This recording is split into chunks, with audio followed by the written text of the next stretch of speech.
प्यारे बच्चों नमस्कार। कैसे हैं भाई आप सभी लोग। तो चलिए जी, आज हमारा सेशन नंबर 2 है द 10 मिनट शो का। होपफुली आप लोगों को ये सेशन अच्छा लगा होगा।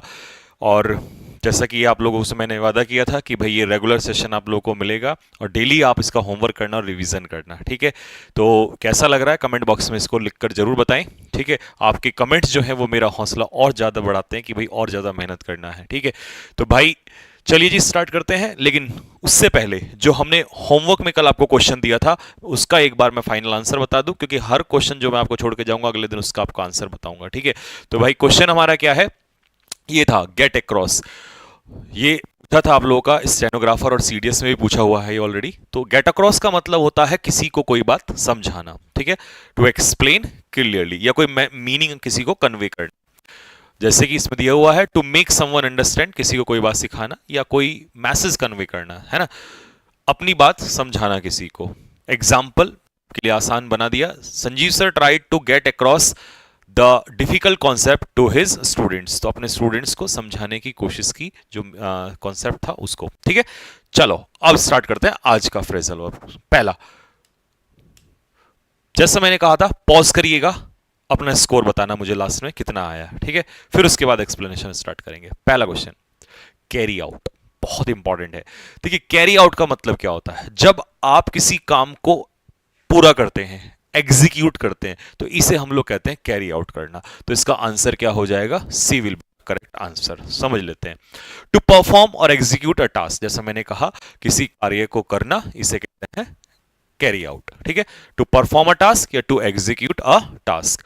The scientist carried out several experiments to prove the theory. तो उस थ्योरी को प्रूव करने के लिए उन्होंने बहुत सारे एक्सपेरिमेंट क्या किए, परफॉर्म किए, ठीक है, या कैरी आउट किए, ये भी आप कह सकते हो। नेक्स्ट अगला क्वेश्चन,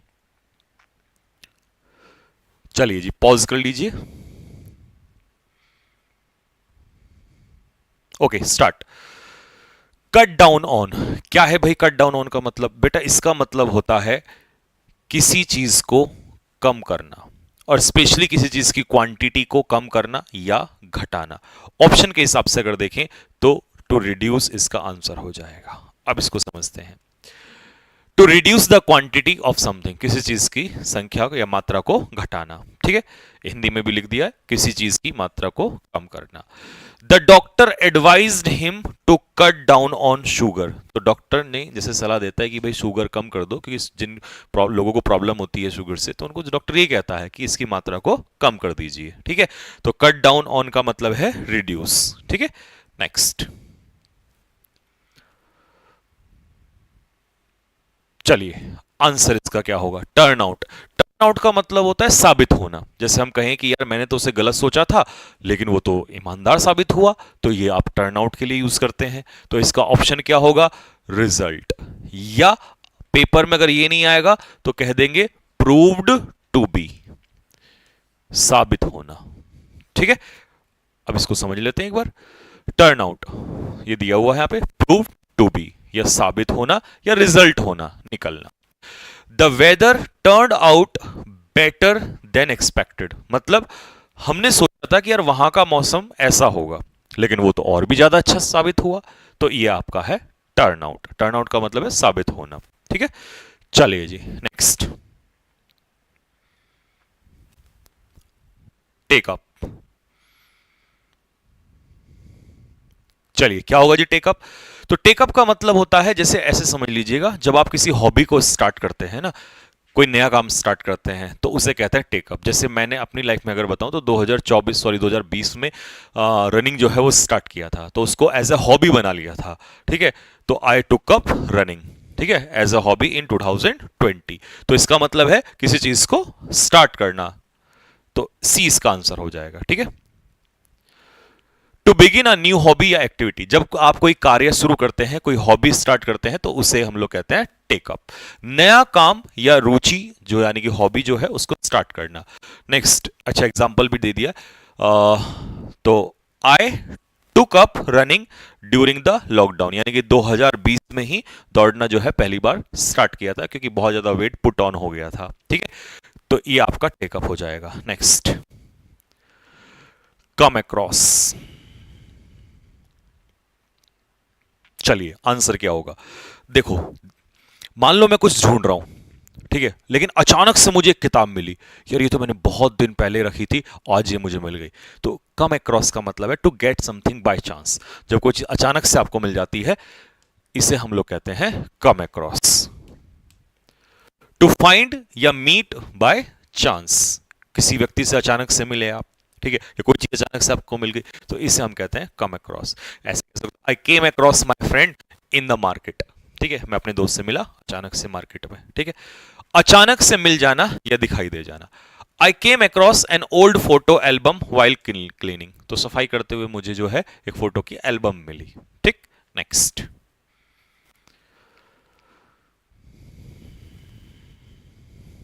चलिए, तो मैं जैसा कह रहा हूं पॉज करके आप पहले आंसर खुद बनाइए।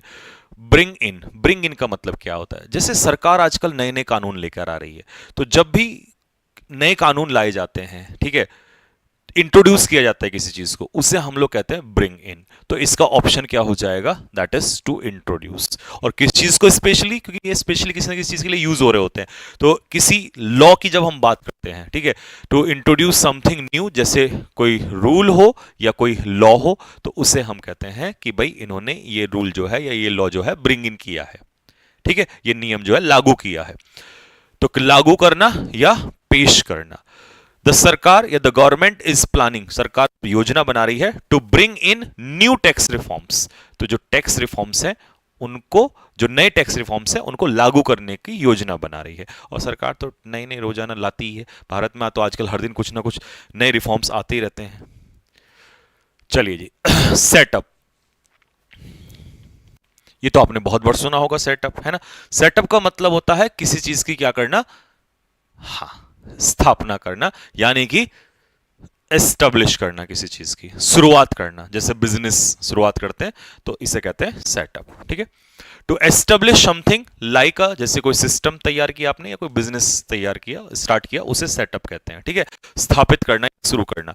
दे सेटअप अ न्यू कंपनी, उन्होंने एक नई कंपनी सेटअप की, कहां पर? इन देहरादून, देहरादून के अंदर उन्होंने एक नई कंपनी जो है वो सेटअप की, ठीक है। नेक्स्ट, हाँ, ये देखिए बढ़िया, और ये जीडी में पूछा था। मतलब कई एग्जाम में तो मुझे क्वेश्चन देख के भी ऐसा लगता है कि यार क्या, मतलब क्या क्वेश्चन पूछ रहा है वो। चिप इन, देखिए चिप इन का मतलब क्या है? जैसे मान लीजिए, सपोज करिए मुझे अपने टीचर को गिफ्ट देना है, तो हम सारे दोस्त मिलके क्या करेंगे?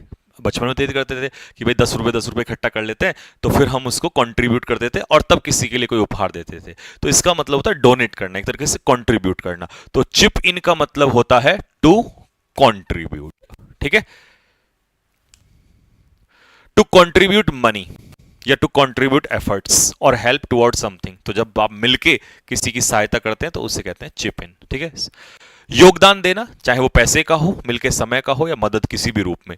ऑल द टीम मेंबर्स, जितने भी टीम मेंबर्स थे, chipped in to buy a gift for the manager, manager के लिए उन्होंने क्या किया? पैसा जमा किया कि भाई उसको उपहार देंगे, ठीक है। नेक्स्ट, स्पिफ अप, एमटीएस 2024, एमटीएस का वैकेंसी आ गई है दोस्त, और उसके ऊपर मैं वीडियो बनाऊंगा, ठीक है। और ध्यान रखना, एमटीएस में वैकेंसी अभी कई बच्चे कहेंगे जी कम है, लेकिन बढ़ जाएंगी, टेंशन नहीं लेनी है, बट हल्के में नहीं लेना एमटीएस को। एमटीएस के क्वेश्चंस ना बड़े भयानक क्वेश्चंस हैं। स्पिफ ऑफ, अब यही देख लो, स्प्रेजल वर्ब, है ना, आगे ना अचानक से नहीं, अब इसी को सीजीएल में कहीं और घुसा देगा। एसएससी में यही तो करता है, जीडी का वहां फेंक देता है, उसका वहां फेंक देता है, वहां का 16 का 18 में दे देता है, ऐसे ही करता है। स्पिफ ऑफ का मतलब क्या होता है? जब आप अपने आप को नीटली ड्रेस करते हैं, शादी में जाते हैं तो स्पिफ ऑफ करके जाते हैं, है ना। लड़के अपना नहीं, लड़के तो कहाँ कुछ भी चले जाते हैं बेचारे, ठीक है। तो स्पिफ ऑफ का मतलब क्या होता है? कि अपने आप को संवारना, डेकोरेट करना, ठीक है, जैसे मकान को भी डेकोरेट करते हैं। तो स्पिफ ऑफ का मतलब होता है किसी चीज को साफ सुथरा बनाना, ठीक है। तो ऑप्शन के हिसाब से इंप्रूव अपीयरेंस, किसी चीज का अपीयरेंस, चाहे वो मकान का हो या इंसान का हो, ठीक है, इसे कहते हैं spiff off. To make someone और something look more attractive, stylish, ठीक है। तो अब आप जाओ ना नाई के पास, कहना भाई चल स्पिफ ऑफ कर दे मुझे, ठीक है। किसी को या किसी चीज को, किसी व्यक्ति व्यक्ति को या किसी चीज को साफ सुथरा और आकर्षक बनाना या सजाना संवारना। We need to spiff off the office before the clients arrive. Clients के आने से पहले हमें ऑफिस को स्पीफ ऑफ करना पड़ेगा, इसको सजाना पड़ेगा। ठीक है,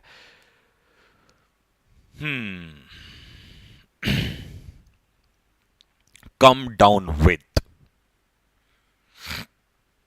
ऐसे याद कर लेना कि यार कम डाउन, डाउन हो गया बेचारा, है ना, बीमार हो गया। ठीक है, तो कम डाउन विद का मतलब होता है किसी चीज से पीड़ित हो जाना, बीमार हो जाना। ठीक है, come down with, to become ill, बीमार हो जाना। ठीक है, बीमारी से ग्रस्त हो जाना। She came down with fever, तो वो किससे पीड़ित हो गई, यानी किससे, क्या, किससे बीमार हुई, बुखार से, जस्ट बिफोर द एग्जाम्स। ठीक है, बात क्लियर हो गई। अब होमवर्क दे देता हूं, होमवर्क का मुझे बताना कमेंट बॉक्स में आंसर क्या होगा। फिर से वही चीज, ईमानदारी बहुत बड़ी चीज है। ठीक है, ईमानदारी हमेशा बना के रखो। ये नहीं कि नहीं सर मेरे सामने होंगे तभी ईमानदारी दिखाऊंगा। ईमानदारी को कैरेक्टर में घुसा लो दोस्त, हमेशा काम आएगी। बस याद रखना, कभी भी कोई चीज करो ईमानदारी से करो, और खुद से अगर ईमानदार हो गए ना, फर्क नहीं पड़ता फिर दुनिया की नजरों में क्या हो तुम।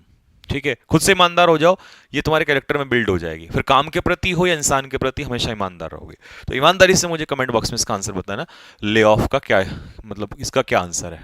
ठीक है, तो चलिए जी, तो कैसा लगा आप लोगों को ये मुझे जरूर बताइएगा। और मैं फिर से कहता हूं कि अच्छाइयां की जरूरत नहीं है, जरूरत है बस कमियां जरूर बताइएगा कि और क्या बेहतर इसमें हो सकता है। लेकिन अगर बेहतर लग रहा है तो फिर बताइएगा कि हाँ सर बहुत अच्छा है। और वीडियो को लाइक और कमेंट्स जरूर करिएगा। मुश्किल से आपका जो है 1 मिनट भी नहीं लगेगा, 30 सेकंड में, है ना, ये काम हो जाता है। लेकिन बहुत सुकून मिलता है उस इंसान को जो आपके लिए दिन रात मेहनत कर रहा है। ठीक है, तो बस मैं इतना ही कहना चाहूंगा कि आपकी उम्मीदों से भी पार मैं आपको लेके चला जाऊंगा। बस इतना ध्यान रखिएगा कि आपको जिस तरीके से आप इस समय पर पूरी ताकत के साथ लगे हुए हैं, ठीक है, आप इमेजिन भी नहीं कर सकते कि मैं अपने दिमाग में कहां तक की आगे की प्लानिंग किए बैठा हूं। और ये सिर्फ किसी एक एग्जाम के लिए नहीं, कभी सोचे कि यार सर तो सीजीएल के लिए या इनके लिए, मैं हर एक एग्जाम की बात कर रहा हूं। और हर एग्जाम जो है मेरी नज़र में है इस समय पर, चाहे वो स्टेनो का बच्चा हो, चाहे सीएसएल का हो, एमटीएस का हो, चाहे सीजीएल का तो खैर चल ही रहा है। ठीक है, या किसी भी एग्जाम्स का मैंने पूरी लिस्ट बना रखी है इस बार, तो आपको भाई टेंशन नहीं लेनी है। और जहां जहां, और मैं बच्चों के कमेंट्स ना मेरे पास आते हैं, व्हाट्सएप पे भी, इंस्टा पे भी आते हैं, तो मैं वहां से ना सीखता हूँ कि यार मुझे पता तो चले कि देखिए बीमारी है कहाँ। बच्चे बताते हैं कि सर मेरे को यहाँ गलत हो रहा है, वहाँ गलत हो रहा है। अब ये फ्रेजल वर्ब का भी जो खेल है ये इसलिए थोड़ी ना स्टार्ट किया गया, तो जब समस्याएं आई तब बैठ के सोचा गया क्या किया जा सकता है ऐसा। ठीक है, तो आप कोई भी चीज़ है वो, क्योंकि देखिए वन वे है ना, आप, मैं तो नहीं सुन सकता आप लोगों को, तो आपके कमेंट्स वगैरह से ही मुझे पता चलता है कि एक्चुअल में प्रॉब्लम्स क्या है। या अच्छा लग रहा है तो फिर यार और मेहनत का मन करता है ना। अगर देखिए आपकी पीठ पे अगर सपोज करो आप पढ़ रहे हो और मैं आके थपथपा दूं कि भाई टेंशन मत ले मैं तेरे साथ हूं, अच्छा लगेगा आपको। जैसे बाप जब बेटे को कहता है ना कि भाई टेंशन ना ले, अरे तेरा बाप खड़ा है यहाँ पर, तो बेटे का सीना गर्व से चौड़ा हो जाता है। तो वही चीज़ है कि हम लोग, अब आप ऐसे तो कर नहीं सकते, लेकिन हमें इसी से पता चलता है कि यार सच में आपको फ़ायदा मिल रहा है। और फिर हमें जो दूरियां हैं ना वो हमारे ऐसे नज़दीक हो जाती हैं। ठीक है, हमें ऐसा फील नहीं होता कि हम लाखों मील या हज़ारों मील दूर बैठे हुए हैं। ऐसा फील होता है कि यार हम तो पास में ही हैं, एक दूसरे के पास में ही हैं। ठीक है, तो बस यही मैं कहना चाहूँगा। और बहुत जल्द और बहुत कुछ आने वाला है, बस आप मेहनत करते रहिएगा दोस्त। बहुत कहानी लिखनी है इस बार। ठीक है, चलिए जी, तो ठीक है भाई, कल मिलते हैं नेक्स्ट सेशन में। तब तक के लिए मेरी तरफ से सभी को, और हाँ जो बच्चे न्यू जुड़ते हैं हर वीडियो में, मैं आपको बता दूं कि इसकी पीडीएफ आपको टेलीग्राम चैनल पे मिल जाएगी और इसके क्विजेस भी। ठीक है, और एक और भी इसमें है कि जैसे 10 से 15 या 20 सीरीज मतलब ये क्लास होंगी, मैं एक क्लास में इसका रिवीजन भी आपको कराऊंगा। ठीक है, लेकिन आप खुद से भी रिवाइज करते रहिएगा। ठीक है जी, तो चलिए मिलते हैं नेक्स्ट क्लास में, तब तक के लिए सभी को मेरी तरफ से जय हिंद। कितना हो गया?